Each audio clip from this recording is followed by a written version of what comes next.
Everyone, this is Dr. Samriddhi. Welcome to my YouTube channel for TET exam preparation. Chapter 15 हमारा theories of learning से related था and chapter 16 is concept of teaching.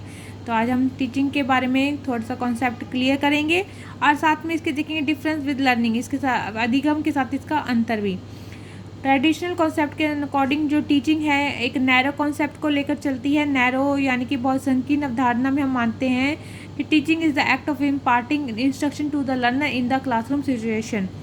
जब classroom situation के अंदर learners को अनुदेशन दिया जाता है उस क्रिया को हम टीचिंग कहते हैं यानी शिक्षण कहते हैं। ऑटोक्रेटिक डेफिनेशन के अंदर भी अकॉर्डिंग टू H.C. मॉरिसन ने भी कहा है teaching is an intimate contact between a more mature personality and a less mature personality which is designed to further the education of the learner. H.C. Morrison मानते हैं कि शिक्षण जो है दो मैच्योर पर्सनालिटी के बीच में होता है, एक जो लेस मैच्योर है और एक जो मोर मैच्योर है। जिसको नॉलेज आता है यानी कि मोर मैच्योर पर्सनालिटी यानी कि टीचर, लेस मैच्योर पर्सनालिटी यानी कि स्टूडेंट। जब इन दोनों के बीच में इंट्रैक्शन होती है तब हम उसको टीचिंग कहते हैं। मॉडर्न कॉन्सेप्ट के अंदर हम देख सकते हैं कि teaching is to cause the child to learn and acquire the desired knowledge, skills and also desirable ways of living in the society. It is a process in which learner, teacher, curriculum and other variables are organized in a systematic and psychological way to attain some predetermined goals. यहाँ पे जो modern concept कहता है यानी कि broad concept जो teaching का है वो ये मानता है कि शिक्षण केवल दो व्यक्तियों के बीच अंतःक्रिया नहीं है बल्कि साथ साथ बच्चे को सिखाना, बच्चे की नॉलेज यानी कि उसे ज्ञान को प्राप्त करवाना, उनके कौशलों का विकास करना और उसे अपनी सोसाइटी के योग्य बनाना ताकि वो अपना जीवन यापन कर सके। इस प्रोसेस के दौरान हम कह सकते हैं it is a process in which learner, teacher, curriculum and other variables. Teaching एक ऐसा कॉन्सेप्ट है जिसके अंदर लर्नर हो यानी कि अधिगम करता है यानी सीखने वाला बच्चा और विद्यार्थी और साथ में करिकुलम, पाठ्यक्रम एंड अदर वेरिएबल्स यानी कि एनवायरनमेंट फैक्टर भी बच्चे की डेवलपमेंट में हेल्प करते हैं ताकि बच्चा जो है अपने प्री डिटरमाइंड गोल्स यानी कि जो पहले से निश्चित गोलों तक को वो प्राप्त कर सके।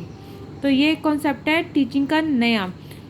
हम इसको एक डेफिनेशन के द्वारा समझ सकते हैं। ग्रीन्स की व्यू कहते हैं teaching is the task of teacher which is perform for the development of a child. Teaching एक ऐसा कार्य है, शिक्षक का एक ऐसा कार्य है जो बच्चों के विकास में सहायक होता है। यहाँ पे हम टीचिंग के कॉन्सेप्ट को क्लियर कर चुके हैं कि टीचिंग जो है केवल इंट्रैक्शन नहीं है बल्कि साथ साथ बच्चों के उद्देश्यों को जो पूर्ति करता है उसे हम टीचिंग कहते हैं और इसके पीछे कोई ना कोई धारणा होती है। तो इसको और अच्छी तरह समझने के लिए हम नेचर ऑफ टीचिंग करेंगे यानी कि शिक्षण की प्रकृति क्या है। First is the tripolar process.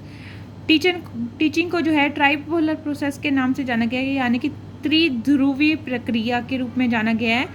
इसको हम ऐसे देख सकते हैं टीचर, प्यूपिल और सब्जेक्ट मैटर यानी कि अध्यापक, विद्यार्थी और विषय सामग्री, इसलिए इसे ट्राइपोलर प्रोसेस भी कहा गया है। इसको ट्राइपोलर प्रोसेस एक और तरीके से भी कहा गया है टीचर, प्यूपिल और करिकुलम या एनवायरनमेंट। तो हम इसको इस तरह से कह सकते हैं कि जो टीचिंग है वो ट्राइपोलर प्रोसेस है।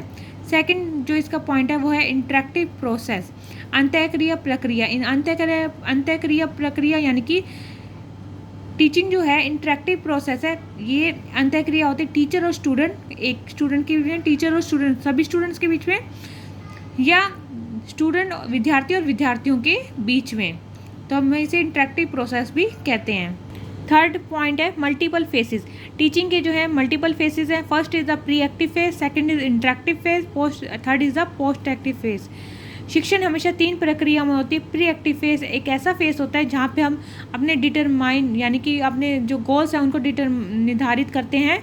हम कह सकते हैं यहाँ पे लक्ष्य को निर्धारित किया जाता है, प्लानिंग की जाती है कि टीचर ये प्लानिंग करते हैं कि कक्षा के अंदर यानी क्लासरूम में जाने के बाद उसने क्या पढ़ाना है।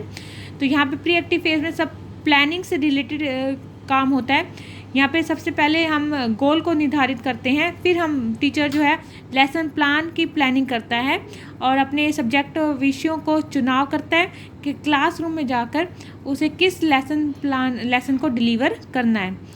Second is the interactive phase, जो उसने प्लानिंग प्री एक्टिव फेज में की होती है वहाँ पे यहाँ पे वो इम्प्लीमेंट कर देता है, यानी कि इंटरेक्टिव फेज जो है इम्प्लीमेंटेशन फेज है।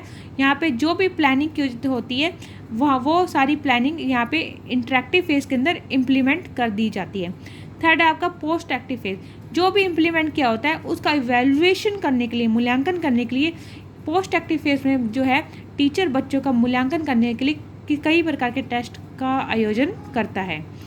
Fourth is the multiple level, teaching के जो है 3 लेवल्स हैं, memory level, understanding level and reflective level. Memory level जो लेवल है वो स्मृति स्तर से संबंधित होता है, ये छोटे बच्चों के लिए उपयोगी होता है। और अंडरस्टैंडिंग लेवल जो होता है वो बोध स्तर से संबंधित होता है, ये आपके मिडिल एज स्कूल के लिए उपयोगी होता है।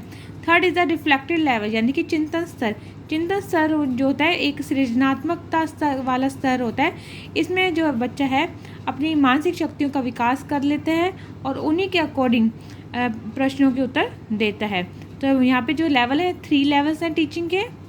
Next is the 2 way communication, teaching हमेशा 2 वे कम्युनिकेशन होती है, यानी कि टीचर और स्टूडेंट के बीच में होती है।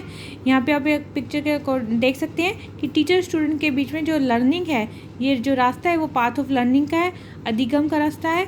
यहाँ पे टीचर जो है जब टीचिंग करता है और स्टूडेंट से इंट्रैक्शन करता है तो ये एनकोडिंग और डिकोडिंग के रूप में होता है, और साथ साथ जो टीचर है बच्चों को फीडबैक भी देता रहता है। Sixth is the pre plan, teaching हमेशा प्री प्लान होती है, पूर्व नियोजित होती है। सेवन्थ इज़ द गाइडेंस, निर्देशन, शिक्षण जो है एक निर्देशन का काम भी करती है। यहाँ पे जो है टीचर जो है एक गाइड का काम करता है और बच्चों की हेल्प करता है, किसी भी प्रॉब्लम को सॉल्व करने के लिए टीचर एक गाइड के रूप में हेल्प करता है। Eighth is the professional activity, teaching को हमेशा प्रोफेशनल एक्टिविटी के रूप में देखा गया, यानी कि व्यवसायिक क्रिया के रूप में देखा गया है। इसमें जो टीचर का उद्देश्य होता है वो केवल विद्यार्थियों का विकास करना होता है, तो हम इसको प्रोफेशनल एक्टिविटी के रूप में भी देखते हैं। Next is the ninth is the information, knowledge and skills, teaching का जो उद्देश्य होता है वो बच्चों को सूचना देना, ज्ञान देना और बच्चों के कौशलों का विकास करना होता है। Tenth is the art as well as science, teaching को हम कला और साथ साथ विज्ञान के रूप में भी देखते हैं। जब पुराने समय में हम कह सकते हैं कि टीचिंग को आर्ट के रूप में लिया गया था, क्योंकि हम हमेशा देखते थे कि हम कहते थे जो शिक्षक हैं बनाए नहीं जाते बल्कि पैदा होते हैं, जबकि साइंस कहता है कि नहीं, कुछ ऐसे स्किल्स हैं जो बच्चों में डेवलप कर सकते हैं और टीचिंग को हम साइंस के रूप में भी देखते हैं।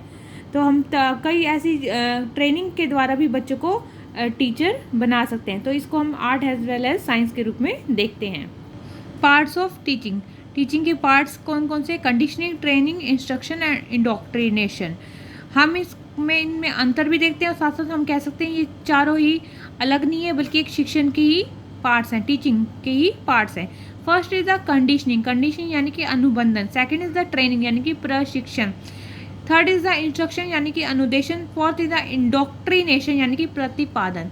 तो हम कह सकते हैं कि जो शिक्षण के ये जो चारों पार्ट्स हैं उनका काम क्या है? फर्स्ट है कंडीशनिंग, अनुबंधन क्या करता है? Shaping behaviour and habits.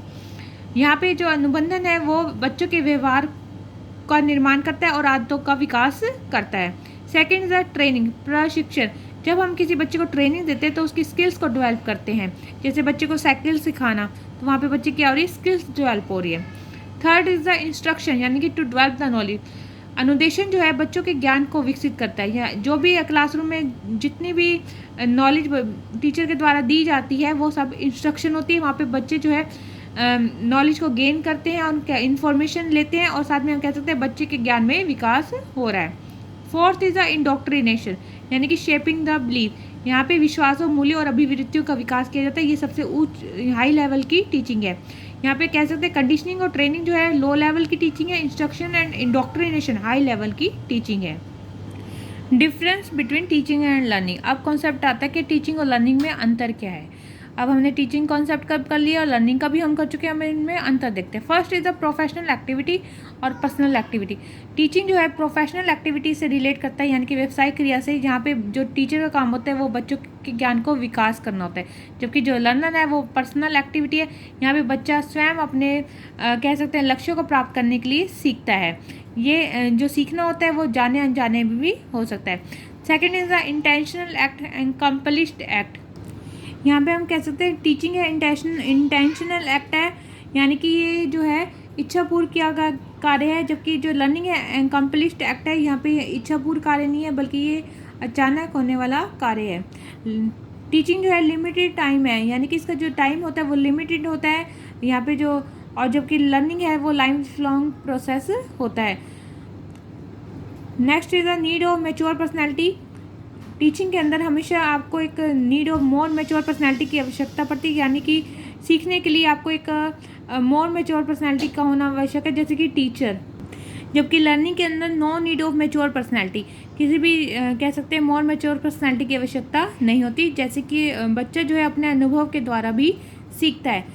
Teaching जो है प्री प्लान्ड एक्टिविटी होती है, यानी कि जो पहले से ही इसके लिए तैयारी करनी पड़ती है, जबकि लर्निंग के लिए नो प्लानिंग, कोई भी प्लानिंग की आवश्यकता नहीं होती है। टीचिंग का जो मुख्य उद्देश्य होता है वो टू अचीव द गोल, यानी कि हम कह सकते हैं लक्ष्यों को प्राप्त करना होता है, ताकि बच्चों के ज्ञान में विकास हो सके और बच्चों का ऑल राउंड डेवलपमेंट हो सके। जबकि लर्निंग का जो उद्देश्य होता है to change the behaviour of child, यानी कि बच्चे के व्यवहार में परिवर्तन हो सके। टीचिंग और लर्निंग को के डिफरेंसेस देखने के बाद हम ये कह सकते हैं कि जो लर्निंग है टीचिंग के बिना हो सकती है, लेकिन जो टीचिंग जो का उद्देश्य होता है वो केवल लर्निंग करवाना होता है, यानी कि सिखाना होता है। हम कह सकते हैं कि ये एक ही सिक्के के दो पहलू हैं। कहीं ना कहीं हम कह सकते हैं कि टीचिंग और लर्निंग आपस में दोनों में रिलेशन भी है। Next is the types of learning curves. Learning के कर्व्स कौन कौन से हैं? First is the straight line curve. Straight lining का मतलब होता है जब कर्व स्ट्रेट लाइन में हो तो हम कह सकते हैं जो लर्निंग हो रही है बच्चे की वो बिल्कुल सीधा, यानी कि धीरे धीरे अपनी ऊंचाइयों तक बढ़ रही है, यानी धीरे धीरे उसका लर्निंग का अधिगम का विकास हो रहा है। ऐसी जो लर्निंग है वो बहुत कम देखने को मिलती है कि बच्चे का सीधा ही विकास हो रहा है, तो हम उसे स्ट्रेट लाइन कर्व के रूप में जानते हैं। सेकंड है कन्वेक्स कर्व।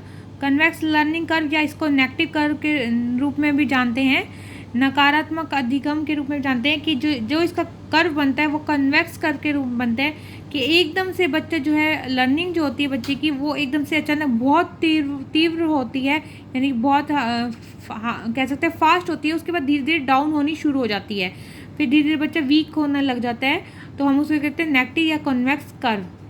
कॉनकेव कर्व या और पॉजिटिव, जब बच्चा स्टार्टिंग में धीरे होता है, स्लो लर्नर होता है, उसके बाद धीरे धीरे उसकी जो लर्निंग की जो स्पीड है वो हाई होने लग जाती है, तो वहाँ पे बनता है कॉनकेव कर्व। यहाँ पे बच्चा पहले धीमी गति सीखता है, फिर एकदम से तीव्र गति से सीखना आरंभ कर देता है, तो हम कहते हैं उसे कॉनकेव लर्निंग कर्व। ये थे लर्निंग के 3 curves, straight line curve, convex curve और नेगेटिव या कॉनकेव कर्व और पॉजिटिव कर्व।